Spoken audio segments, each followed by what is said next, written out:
A brother says, a very distraught husband says, my wife is constantly on the phone.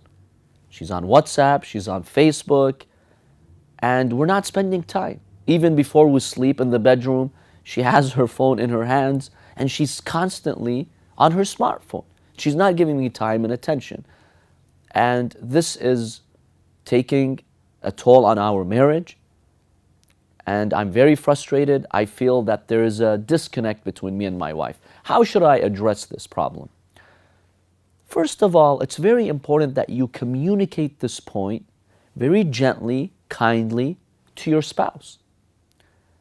If your wife is addicted to her phone and to her social media, and she's always messaging others or going on Instagram pages and she's not giving you time, communicate that to her.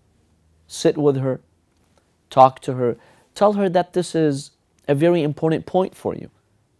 Remind her how much you love her and that you want quality time with her. Sometimes we have a problem in communicating our feelings, especially for some husbands and males.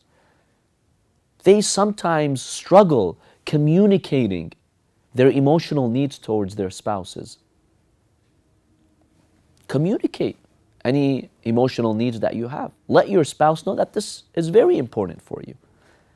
If you do this a number of times, hopefully she will respond. Your spouse will respond. The second point over here is to decide the timing when you want to talk to your spouse about this.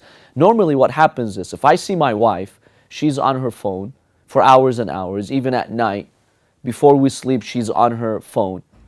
I get maybe frustrated or aggravated, and at that point, I tell her, probably in a very aggressive tone, right? That this is frustrating me, you're always on the phone. In those moments, she may be distracted. So anything that you'll tell her, she might not fully absorb or accept. Choose a better time. Choose a time where you're out together, you're having dinner, you're having a genuine, loving talk. Choose those moments to communicate this point to her. Not when she's on her phone and she's spending a lot of time on it. Usually that's not that effective. The third suggestion that I have here is come up with alternatives to gain your spouse's interest. Maybe I'm the type of person who appears to be boring to my spouse. Be creative, be interesting, see what your spouse's interests are. Maybe that's why she's resorting to the phone. She's not having fun with you. She's not finding joy with you. If you become creative and you try to see what interests your spouse, that will encourage her to spend more time with you. But this requires some time, some effort, and some dedication.